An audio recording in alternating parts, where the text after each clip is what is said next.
Olá, bem-vindos então ao nosso último vídeo, a nossa última videoaula desse bloco. Agora nós vamos falar sobre os tratados territoriais. Então a gente já viu que desde o século XVII há um processo cada vez mais intenso de interiorização da colonização. Tá? Porém, desde 1580 com a União Ibérica, não existe uma definição clara de quais são as fronteiras brasileiras. E aqui vamos parar um pouquinho para pensar. Onde que estão essas fronteiras? Assim, que tipo de preocupação que o governo português tem que ter? Originalmente, a fronteira estava no Tratado de Tordesilhas, quer dizer, era uma linha reta, né, muito bem definida, muito clara, mas que deixa de existir com o surgimento da União Ibérica em 1580. Ok? A partir daí, começa essa penetração através, seja da pecuária, seja das drogas do sertão, seja do sertanismo de contrato, né, as bandeiras, e agora com a mineração no século XVIII. Então nós temos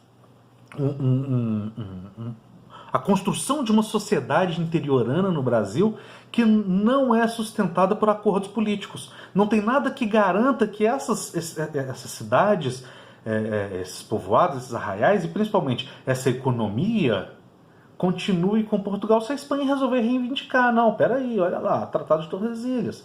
Quer dizer, vocês ultrapassaram a linha. Então era cada vez mais urgente para Portugal, enquanto a economia e a sociedade se desenvolviam no interior, era importante para Portugal a definição muito clara de onde ficam as fronteiras. Por isso, no século XVIII, que é o século da mineração, nós vamos ver também um esforço muito grande do governo português em estabelecer com outros países europeus quais são efetivamente as fronteiras do Brasil na América Latina. Tá? Vamos lembrar aqui que não é só a fronteira com a América Hispânica. Tá? Nós vamos começar, inclusive, pelo norte, pela fronteira com a América Francesa, com a Guiana Francesa. Ok? Então, para a gente entender o que vai acontecer no estabelecimento dessa nossa fronteira norte, nós vamos lá para o ano de 1703. E veja só, nós vamos falar um negócio que aparentemente não tem nenhuma relação com o Brasil. Lá na Espanha, morreu o rei Carlos II. Carlos II foi o último rei da dinastia Habsburgo, aquela dinastia poderosíssima do Filipe II, da União Ibérica. Então morreu Carlos II lá na Espanha. O que isso tem a ver com o Brasil? Não tem União Ibérica, tem mais de 60 anos. Não tem. Mas isso é importante.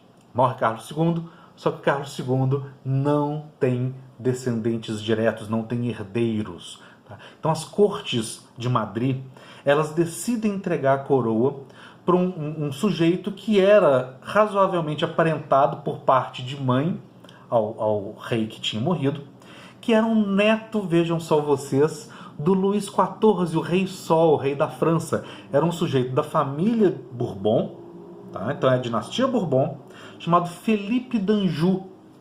Bom, então Felipe d'Anjou vai ser coroado rei na Espanha, só que isso cria um problema muito sério, especialmente para os ingleses.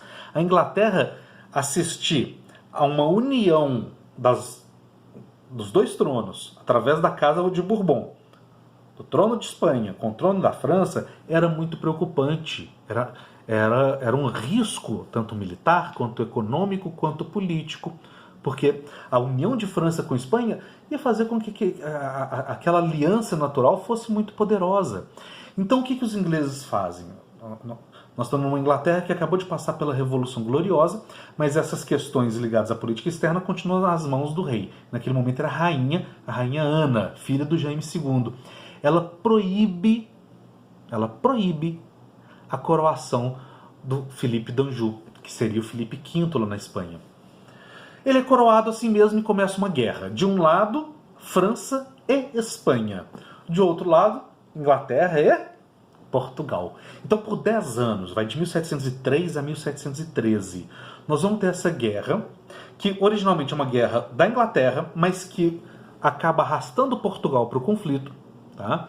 Nessa guerra, que é chamada de Guerra da Sucessão Espanhola, vou repetir, Guerra da Sucessão Espanhola, a Inglaterra sai vitoriosa e, por decorrência, Portugal também sai vitorioso.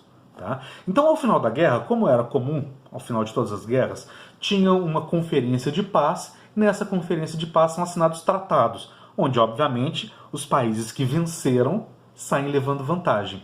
Então, ao final da Guerra da Sucessão Espanhola, em 1713, Portugal aproveita para impor sobre a França um tratado de fronteira, um tratado territorial no norte do Brasil. É o Tratado de Utrecht. Tá? Então, se cair no vestibular, qual foi o primeiro tratado territorial assinado no século XVIII por Portugal em relação ao Brasil? Foi um tratado que estabeleceu nossa fronteira norte, tá? A divisão entre Brasil e Guiana, que é o Tratado de Utrecht. Tudo bem? Utrecht escreve U-T-R-S-H-T, Utrecht. Bom, mas esse era o menor dos nossos problemas. Está resolvido, mas é o menor dos nossos problemas. O maior problema vai aparecer lá na fronteira sul. Tá? Para a gente entender o que acontece no sul, vamos lembrar o seguinte: a mineração para valer no Brasil só vai começar no século XVIII.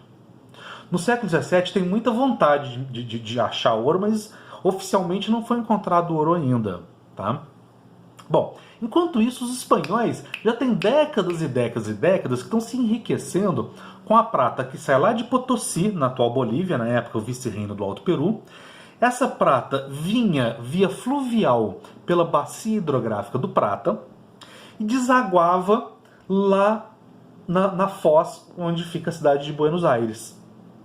Tá?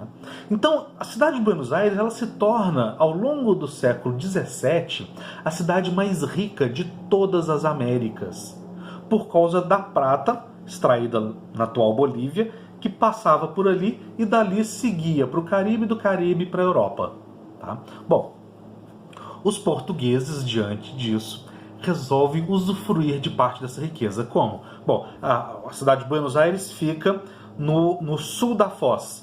Os portugueses vão lá e criam uma cidade no norte da foz, mais ou menos na mesma reta de Buenos Aires, que era a cidade de Sacramento. Tá?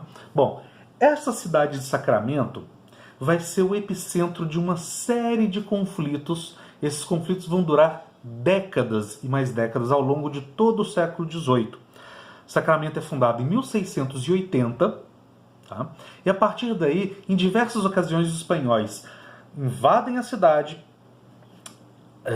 botam os portugueses para correr, destroem tudo, ocupam região, passam tempo, os portugueses voltam. Tá? Então isso vai acontecendo ao longo de todo o final do século XVII e início do século XVIII.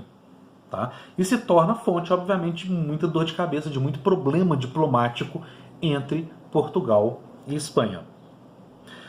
Bom, no próximo vídeo a gente vai ver qual é a solução que vai ser encontrada em 1750 para resolver essa treta de Sacramento. Tá? E a gente vai ver que essa solução ela se torna a base de toda uma configuração territorial do Brasil ali no século XVIII e até hoje.